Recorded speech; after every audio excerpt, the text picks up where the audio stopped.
ಇವತ್ತಿನ ದ್ವಾದಶ ರಾಶಿ ಫಲಾಫಲಗಳು ಈ ಪ್ರಕಾರವಾಗಿದೆ. ಎಂದಿನಂತೆ ಮೊದಲಿಗೆ ಮೇಷರಾಶಿ. ಮೇಷರಾಶಿಯವರಿಗೆ ಇವತ್ತು ನಿಮ್ಮ ರಾಶಿಯಲ್ಲೇ ಚಂದ್ರನ ಒಂದು ಸಂಚಾರ ಆಗ್ತಾ ಇರತಕ್ಕಂಥದ್ದು. ಅಶ್ವಿನಿ ಭರಣಿ ನಕ್ಷತ್ರಗಳಲ್ಲಿ ಚಂದ್ರನ ಸಂಚಾರ ಆಗ್ತಾ ಇದೆ. ಹಾಗಾಗಿ ಎಲ್ಲ ಕೆಲಸಗಳು ತುಂಬ ಫಾಸ್ಟ್ ಪೇಸ್ಡ್ ಆಗಿರುತ್ತೆ ಇವತ್ತಿನ ದಿವಸ. ಮೇಷರಾಶಿನವರು ಬೇಸಿಕಲಿ ಅವರಿಗೆ ಸ್ವಲ್ಪ ಪೇಷನ್ಸ್ ಕಡಿಮೆ ಇರುತ್ತೆ. ಎಲ್ಲ ಫಾಸ್ಟಾಗಿ ಆಗಿಬಿಡಬೇಕು ಮತ್ತು ಅದೇ ಪೇಸ್ ಬೇರೆಯವರಿಂದನೂ ಸಹ ಎಕ್ಸ್ಪೆಕ್ಟ್ ಮಾಡ್ತೀರಾ ನೀವು, ಅಲ್ಲಿ ಸಮಸ್ಯೆಗಳಾಗುತ್ತೆ. ನಿಮ್ಮ ಸ್ಪೀಡ್ಗೆ ಬೇರೆಯವರು ಅಡ್ಜಸ್ಟ್ ಆಗೋದಕ್ಕೆ ಕಷ್ಟ ಆಗುತ್ತೆ.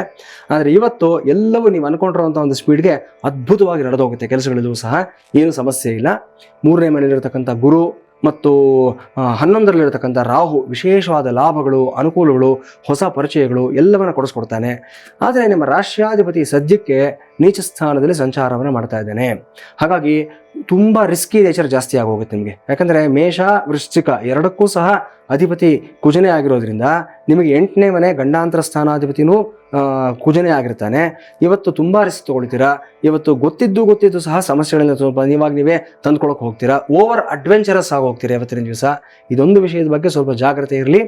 ಕಾಲಭೈರವನ ಸ್ಮರಣೆಯನ್ನು ಮಾಡಿ, ಕಾಲಭೈರವ ಅಷ್ಟಕವನ್ನು ನೀವು ಪಾರಾಯಣವನ್ನು ಮಾಡಿ ಅದ್ಭುತವಾದ ಫಲಿತಾಂಶ ಪಡ್ಕೊಳ್ತೀರಾ.